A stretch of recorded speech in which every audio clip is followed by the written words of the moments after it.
We're looking at the Vina Opportunity Capital Fund. It is run by VinaCapital. It is a closed-end fund, which means that it's not open to any more flows. It is listed on the AIM stock exchange, and it gives you exposure to the very attractive Vietnamese markets.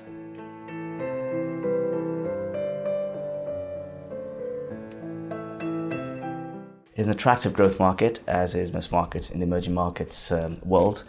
This particular market had 6% growth in GDP last year. 2010 to 2015, it has booked 5 to 7% GDP growth, so pretty stable and pretty strong growth. Again, it has very attractive population characteristics, 93 million people, 57% of which are below 35 years old. And in terms of any macro risks, that's limited. It has a managed float against the US dollar, so FX volatility is limited, and political uncertainty is also limited because it is a single party state since 1975. So an attractive growth market, still growing, but politically and FX stable.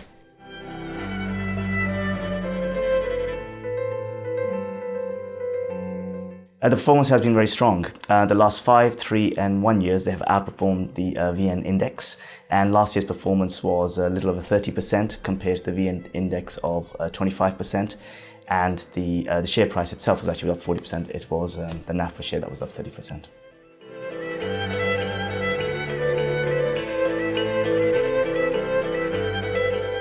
So we think it's a very efficient way to get exposure to the Vietnamese market via this fund, particularly because it has a unique proposition. It lets you invest in companies before they come to market. That's been their business model since the very beginning. So you get excess returns before a company potentially IPO, or there's a trade sale. All the listed equities, and it's 55% of the fund, have come to the fore like this, where they've invested in a company before, helped out management, helped the business grow, and then they came to market. So that's why the performance has been very strong. You can't get that if you went by an ETF or an index fund, or indeed an open-ended vehicle in the Vietnamese market as well.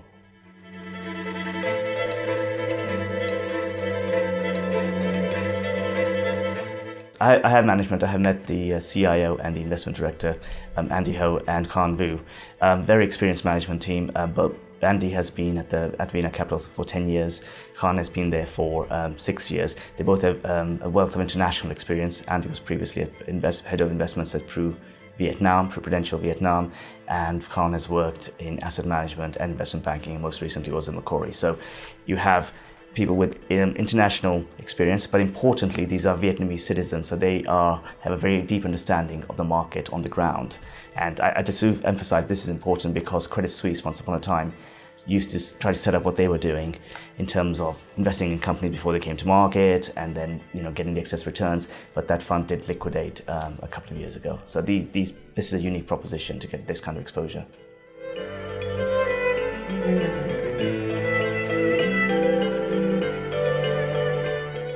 The outlook is pretty strong because you do have exposure to, first of all, the Vietnamese market, which is still growing very strongly, still very stable. In addition to that, you have a healthy pipeline of IPOs still happening and private government enterprises still coming to market. They will get exposure to that beforehand, help them build up, and then you will get the excess returns as they have been doing.